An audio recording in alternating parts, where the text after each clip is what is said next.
get to bat in the cleanup spot in the lineup.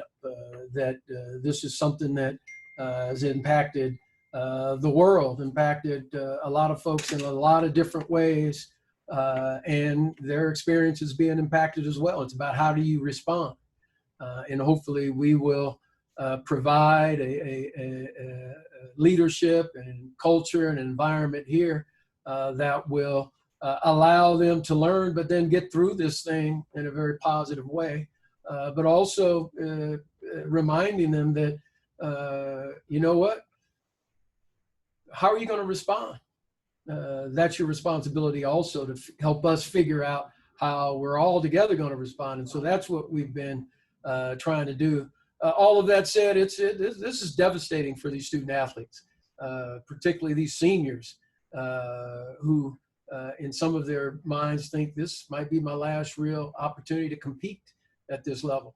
And then really hard on everybody but the freshmen coming in. Like, man, this isn't fair. I just got cheated out of my senior year, certainly spring competition, and now I'm coming in and now I'm not going to be able to participate in my first year of college, at least not to the extent they required. So it's hard, man. But you tell them about the reality of life, and if this is the toughest thing we ever go through, we're actually pretty lucky. Coach Edwards has joined now, by the way. Next question, Jeff Metcalf. Yes.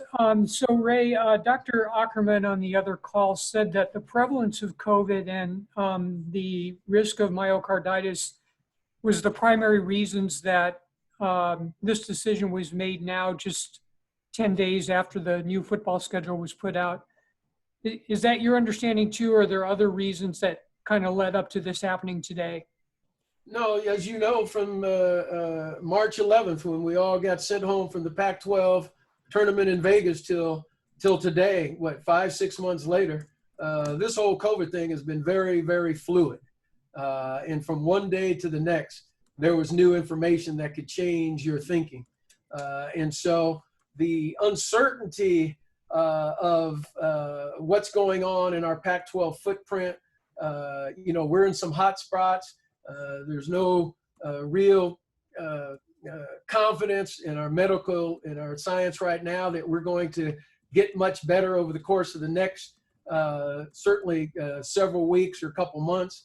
And then when you got the stuff on the myocarditis and other health information that started to come in, it got our presidents and our chancellors and very frankly the ADs and should have gotten all of our coaches quite concerned. And so when you put it all together, Jeff, it was a combination of there's just too much uncertainty right now, particularly given the COVID footprint in which we operate in the Pac-12, because very frankly, we remain hotspots. We haven't really gotten a handle on it at any point, and the thought that it's going to get that much better over the course of the next couple months was not something that a high degree of confidence in. So it was more, well, let's try to push pause, think of trying to have a chance to compete in the after January, give a few more months of hopefully getting some clear skies with this thing, and then move forward. And there was also this, it wasn't just about football in this conference. You know, you got volleyball and you got soccer, you got wrestling, you know, you got swimming, you got tennis and golf that play kind of split seasons, et cetera. So it was a combination of how do we figure a way to protect all of our student athletes as best we can, with the thought that we could figure out, given what is the virus will allow us to do over the next couple months, figure a way to try to get into early 2021 and see if we could resume competition. Next question, Kirsten Susel. We've seen other schools, Stanford in particular, have to cut sports programs because of the financial burden that this is causing. How big of a priority is it to you to not have to do that at ASU? You know, each institution has to figure out for themselves what is important to them. I've made it very clear that I came here to essentially be able to be in a position where you can expand sports opportunities, because I really believe in the student athlete experience. And so I've also made very clear, we didn't come here to add sports and then to have to eliminate sports. We're going to do everything within our power to maintain the student athlete experiences that we have here, and very frankly, we've added on since I've been here. Very committed to that. I'm very confident that, most importantly, Dr. Crow is supportive of that notion. That being said, you know, we got challenges financially, but it's up to us to figure a way to deal with those problems through additional fundraising, revenue creation, whatever we need to do to make sure that we keep sports. Stanford had a whole bunch of them, as you know, and I think they're now down for the first time in decades to 25, 26, which we have now 26 varsity sports. I have every indication and certainly every commitment to stay there and certainly not go backward. Next question, Donnie Drew in for Coach Herm Edwards. Hi, Coach. I was wondering, because we were informed right before you joined the Zoom call that you had just gotten done talking to the players. What was your message to the players, and how hard was it to deliver the news?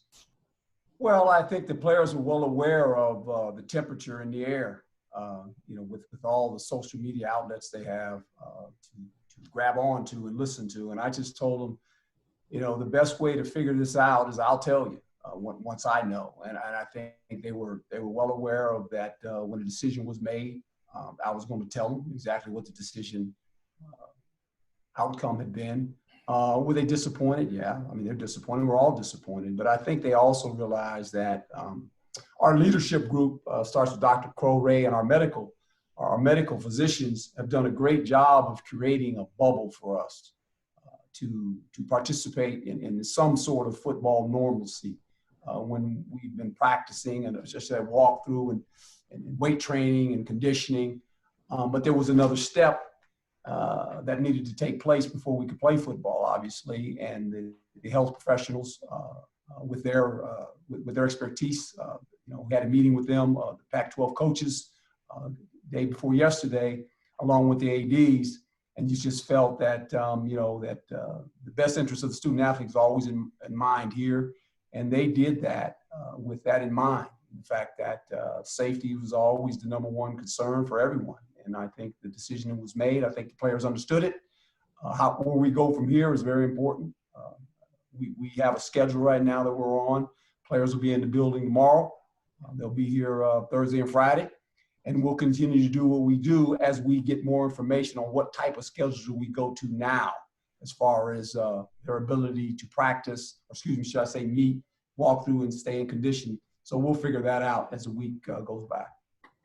And every one of our sports and head coaches now has to go through that process of determining, okay, now that we know what the situation is, what's best for our student athletes and our team, given our typical calendars this time of year, our typical practice schedule, our typical preparation. What adjustments do we potentially need to make under this brand new set of circumstances that none of us have been through before? Next question, Hode Rubino. Just a question for Dr. Krasnow. Obviously, ASU has gone to great lengths to maintain the safety and the health of the football players, for example, while they're on campus engaging in workouts. But off campus, obviously, that requires a lot of self-discipline. And I know there's only so much you can provide with guidelines as far as the do and don'ts off campus. But now that the student population, the general student population, is slowly coming back to Tempe, what kind of new set of challenges does that present to keep the ASU football players healthy off campus? Do you require now different procedures between now and January in order to try to ensure a football season that does start in January? Well, I appreciate the question. You name a number of the complexities I'd say we're in an unbelievably good position, though, because of the fundamental responsibility that the athletic program and the university in general takes for the well-being of student athletes. Just to quote you, Ray, from your last time that you were on a media call, we haven't abdicated any responsibility to any of the students as a function of this pause. And in fact, it only may pivot some of our messaging associated with what you're bringing up. But those messages are already being delivered in the sense of how to ensure that your well-being is front and center in your experience, how to take care of the people who are around you. This virus is such that it's not only about my well-being, but it's also about everybody else's well-being, and my responsibility is to the community. And so since those messages have been delivered at the same time that we were creating some of this structural bubble, it allows us, I think, to more seamlessly transition into, okay, this bubble may change, this experience may change, there's a pause in these kind of activities, there may be an enhancement of these kind of activities, but still, we're gonna ask you to stay apart from each other the best you can. We're gonna ask you to wear face coverings. We're gonna make sure that we are tending to your physical well-being, your social emotional well-being. We're gonna check in with you regularly. And again, to reinforce things that Ray and Coach have said, that's consistent whether there was a season that was gonna happen as planned or a pause. Next question to Doug Haller. Ray, if the virus slows down and we get to a point where we could see sports again after January 1st, what would be your biggest concern about scheduling a football season in February or in the spring sometime? Well, certainly health and safety is going to still be the driver, you know, certainly as Herm to weigh in here. But the thought of 2 full seasons in one calendar year for 18 to 22-year-olds, asking them to do that maybe health and safety wise, not the wisest thing to do. So we'll have to really, in terms of football, make sure we're looking at that. Because if we protect them from the virus and then expose them to the risk of too many games and too many practices and they're not ready for it, you know, what have we done? So we'd have to look at the load. Doug, the load, is the load too much depending on where we are? If it's, you get there and you're able to say, hey, we can do 8-10 games. Would you want to do that if you know you got a fall coming on where you have 12 games as opposed to if you could do 5 or 6 games? You see what I mean? It would have to be very, very carefully vetted by the right folks, way beyond just me. Herm, you got any comments on that? Yeah, Ray, he makes a great point. You're talking about an NFL season, basically. You're talking about an NFL season within a framework of not a year. And, you know, the health and safety, again, is a concern, I think, when you think about it. But it's not saying you can't do it. It's never been done that way. Now, you know, coaches would have to change the way they coach if that happened to be the plan. I mean, I've already thought about a plan how to do it and to maybe pull it off to where we can still keep our players safe. You know, with how we practice going into an early season with just coming off a season. We say it's spring, but playing Washington State and Oregon and Colorado, all of a sudden we're playing in the snow. So there's not going to be spring going there. That's for sure. All right. The weather conditions will be a little bit different for us, but that's something we could handle. But the concern, as Ray mentioned, would be the ability to play that many games within a framework of less than a year, right? And that will take some navigation as far as how do you do that practice-wise and how do you keep the players safe. All right, next question, Michael Carotenuto. Thanks. Ray, for you, I mean, I know earlier today talking obviously about the health concerns, and it makes sense of the short-term effects, long-term effects, but for on the other side of that too, I mean, if there is a vaccination that comes in, would it be something that student athletes would be obviously, I don't like to say mandated, but like have the opportunity to take, and it would be funded from the schools or from the athletic programs? Well, again, we're going to be driven by the science and the medicine. And if some miraculous vaccine came along that said, if you take this, you will be safe and ready to go. If that actually happened, certainly we would provide it to our student athletes across the board as best we can, if we could do it within the framework of what was best for our student athletes and our community. Where would we line up in terms of who should be getting that vaccine? I would imagine the healthcare workers and first responders and those folks would have priority. So a lot would be dependent on the health and safety, supply chain capacity, et cetera. But if there was a miracle vaccine that came along and we could provide it to all of our student athletes and we could instantly go into competition, I'd be happier than you, Michael. And 15 minutes. And then I was just going to say real quick for Herm, I mean, if it were to be a spring season, I mean, do you think there'd be a lot of possibility of seniors obviously maybe choosing to forego it to get ready for the NFL? I would think according to, where they might get picked, no different than in the bowl games. We've played in two. We've been fortunate the last 2 years. We've played in 2 bowl games, and basically 2 of our first round picks didn't play.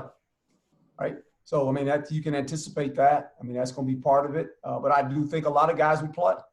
I think if you don't feel good about your season that you had last year, and that's what they're looking at, you have the ability to perform, to maybe upgrade your stock as far as how they're looking at. So I think it's individual preference, and you would understand that.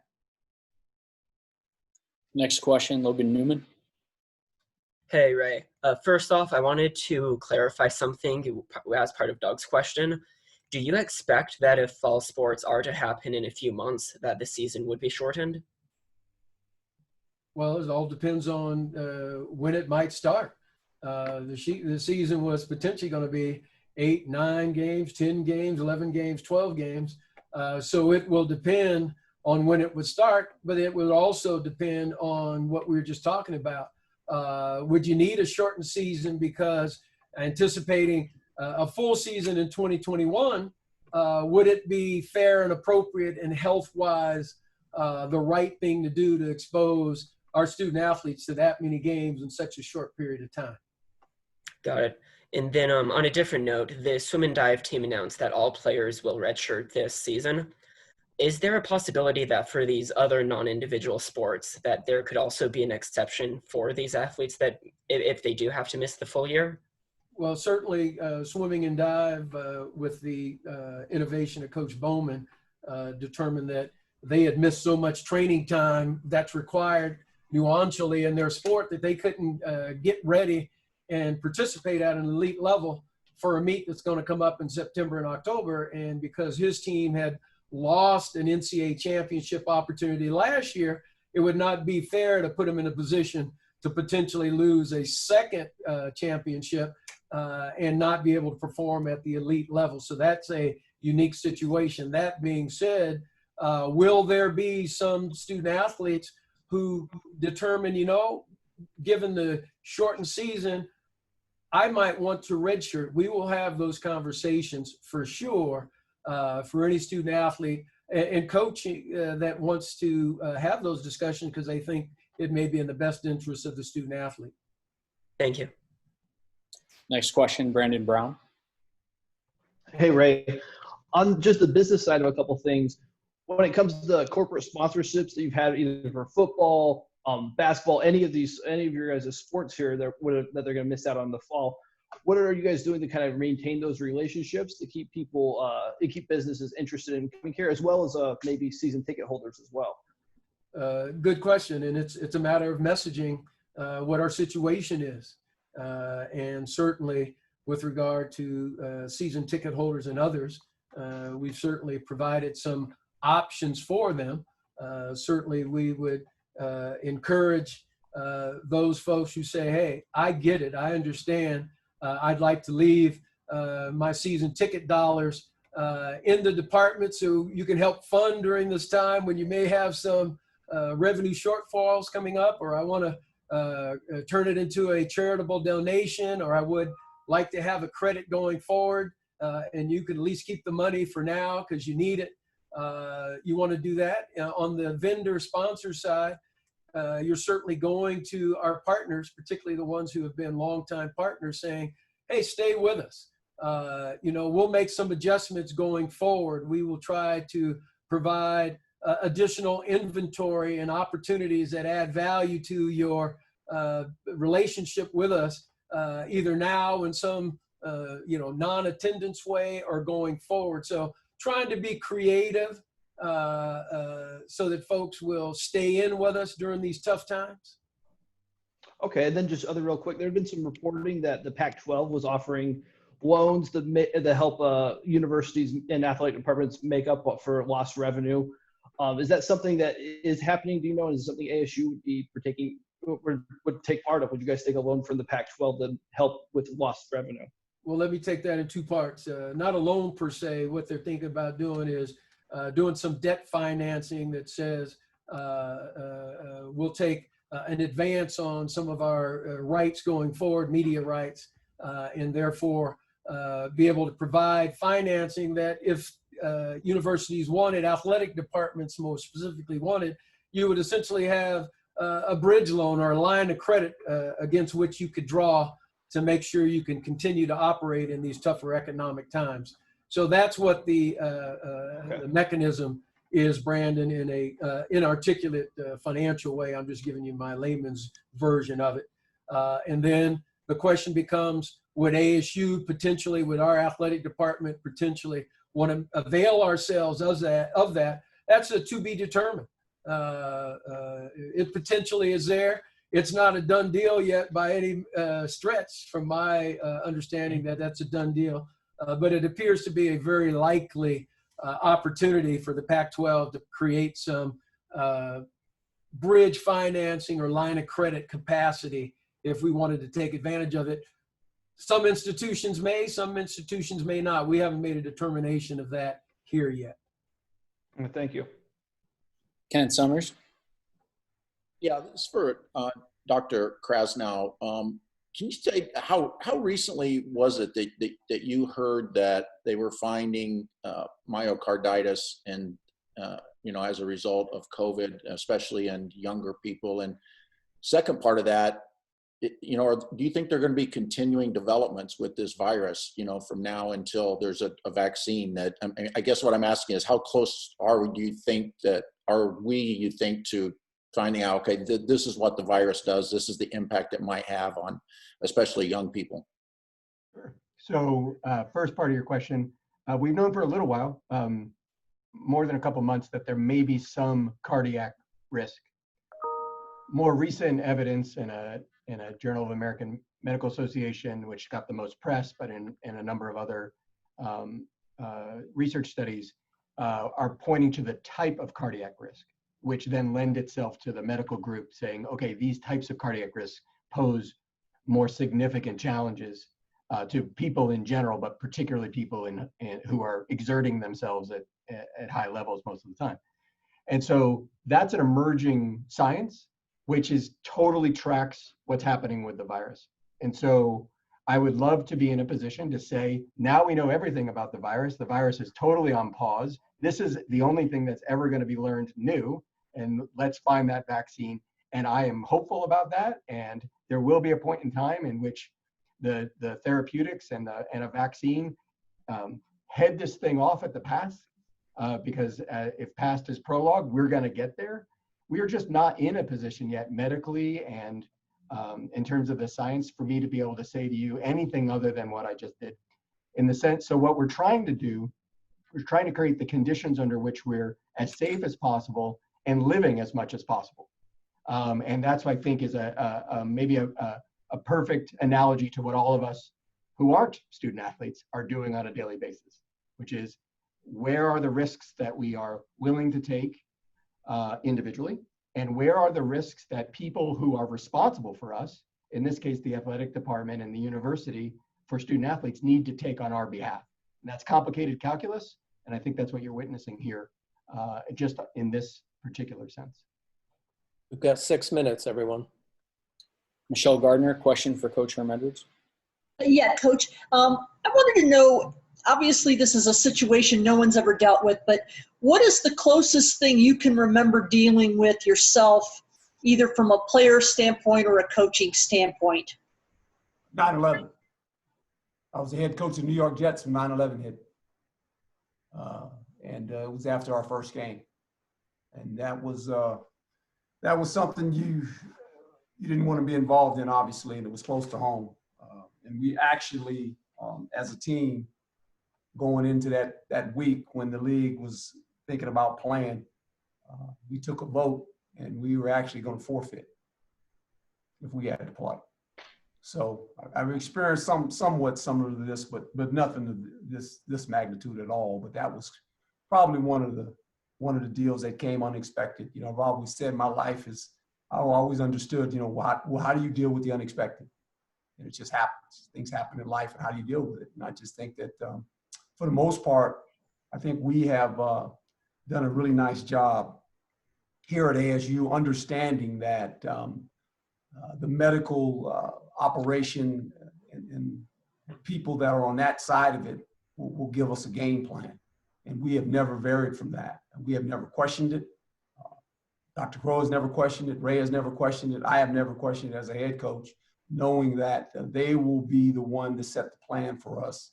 And they had created an environment that we're in right now that is protected, that has been very protective of players, coaches, anyone dealing on the football side of it. We have lived in a bubble now for about 2 months, and it's been pretty unique to watch this thing develop and the excitement about trying to play a season. But as these things continue to worsen with the studies from the medical findings, the right decision was made to protect the student athlete. And that's what this university has always been about. This conference has been about. And with that decision being made, it's very, you know, it's hard to tell players that, it's hard to tell coaches that. But I think when I mentioned it to the players today, where we're at, we have postponed the season right now. We still have an opportunity to try to play football. We'll do everything we can, but it'll be led by the medical field of that decision. And it should be, because they have more information than anyone when it comes to the health and safety of player athletes. Jordan K. This is for Ray and Coach Edwards. Obviously, this week has caused a lot of college football players around the country to kind of question if it's safe to play, if it's not, and they've come together with the We Are United and We Want to Play monikers on social media. What would your message be to those players who have kind of voiced their opinions on social media? Well, I addressed the team knowing that I have solutions when you want to voice an opinion. And when you have a platform like this, no different than it was for the social injustice, we believe in our players having the ability to speak up for things that they feel that are necessary for not them, but for the young people that follow them, the student athletes. I said, you know, change is always, it's never about what you're going to get. It's about what the people that follow you might have an opportunity to receive. You got to think of it that way. It's not going to come instant by any stretch of the imagination. So our players are well aware of that. There's one thing that I love about the structure here is that we give our student athletes platforms. No different when we had to deal with the social injustice movement that is taking place right now. Our student athletes were a big part of that. The Black Lives Matter, our student athletes are a big part of that as well. So this is just another way of growing young people that eventually will be adults, that will be fathers, wives, and whatever it may be, that this is part of the growing process of being a student athlete at ASU. And I guess I would add that certainly hearing these young student athletes have a voice is actually inspiring. But everything they ask for, you can't grant.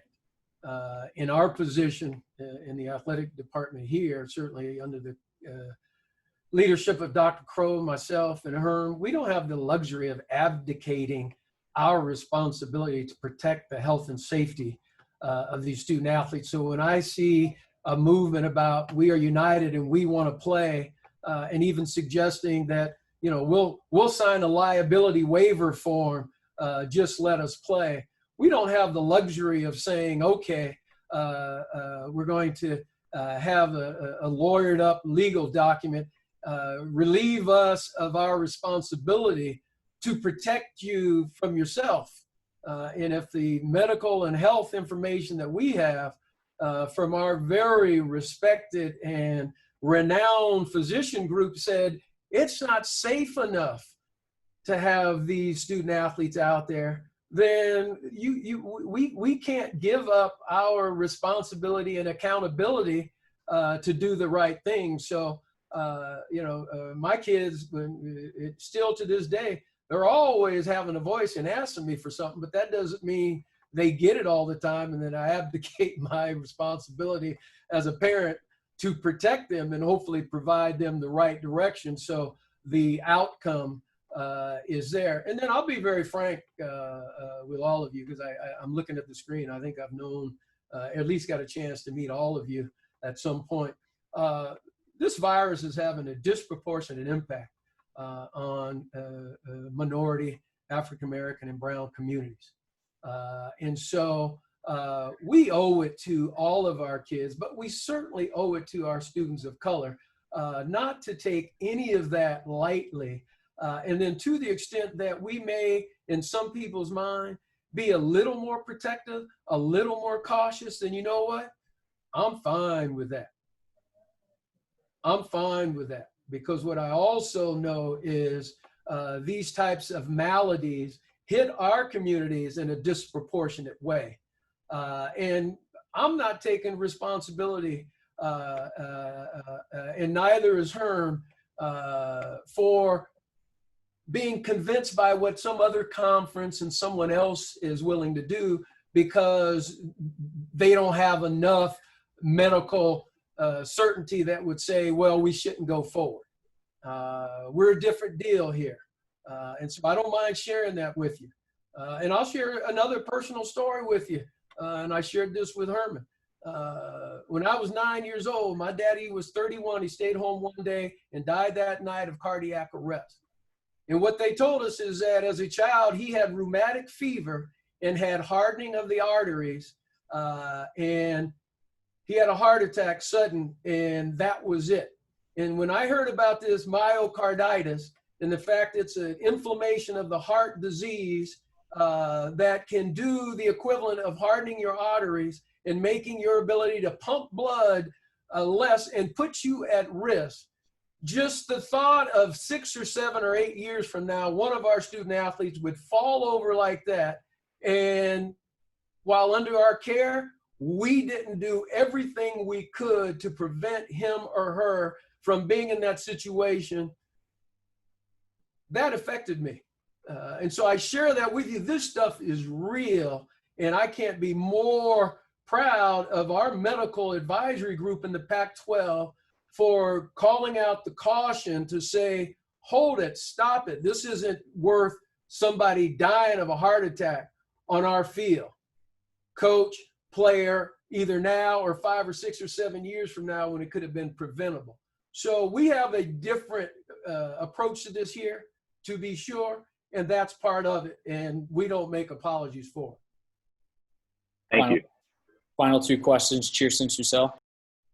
Herm, I just wanted to follow up on that a little bit, just because there was such a big push with the We Want to Play movement on social media in the last few days. Did you have players that in the end felt like their voices didn't matter or weren't being heard because of the decision, that maybe you had to have some conversations with them? No, voices were heard, and they know they have a platform, and they always have the ability to walk in my office and speak to me on any matter. And that's player-coach relationship. I think I have a pretty good relationship with this football team. But they also knew that the people in positions to make decisions, whether it was Dr. Crow, Ray, and then our medical people, were going to make the final decision on what happened. And they're fine with that, because they know that we have their best interests in mind. I mean, when we recruit these student athletes and these parents leave, the thing I tell them, look, they're in our care, and I get it.